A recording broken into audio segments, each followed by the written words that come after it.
continue to intensify. Shit is continuing to get worse. Relations are deteriorating. Sucks. Because I have family over there. So, yet another news article from RT. Just so you guys know, it is RT, so it is partially biased to the Russian Federation, but nonetheless, this is what y'all need to hear. Y'all need to hear the side from, or the stories from the other side as well. It's very important that we get both sides. So, yeah. Outrageous that Ukraine received helicopters which Russia sold to the US as aid for Afghanistan, the ambassador said. The US is breaching its international obligations and its own policies with its latest package of military aid to Ukraine, Russian ambassador to the US, Anatoly Antonov said on Wednesday. Among other things, Washington failed to get Russia's permission before diverting 4 Mi-17 helicopters from the original destination of Afghanistan to Ukraine, he pointed out. The diplomat was responding to last week's announcement by the U.S. Department of Defense, which listed the aircraft as slated to be handed over to Ukraine. The 4 Mi-17 helicopters were presumably the aircraft purchased by the U.S. for the Afghan National Army before the U.S.-backed government in Kabul fell to Taliban forces in August last year. Ukraine was servicing the aircraft and was supposed to send them to Afghanistan. The transfer of the helicopters was done in violation of the end-user certificate, which required written consent from Russia, the ambassador said.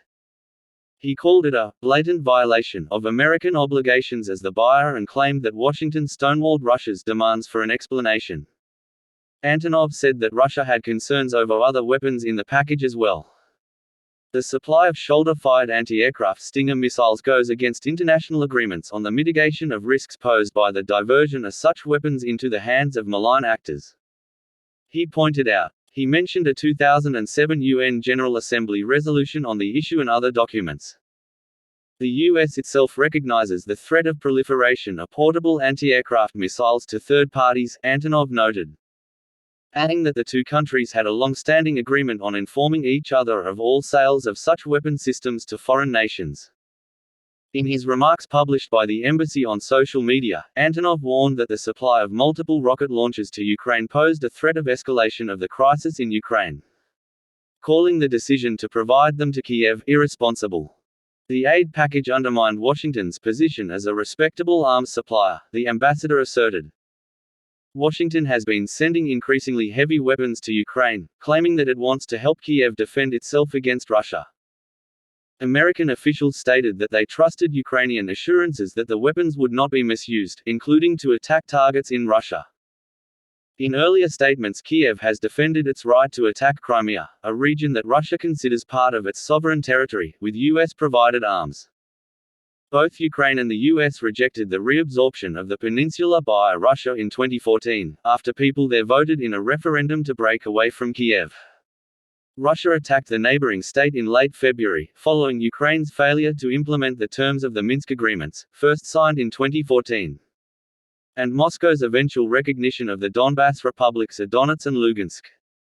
The German and French brokered protocols were designed to give the breakaway regions special status within the Ukrainian state. The Kremlin has since demanded that Ukraine officially declare itself a neutral country that will never join the US-led NATO military bloc. Kiev insists the Russian offensive was completely unprovoked and has denied claims it was planning to retake the two republics by force.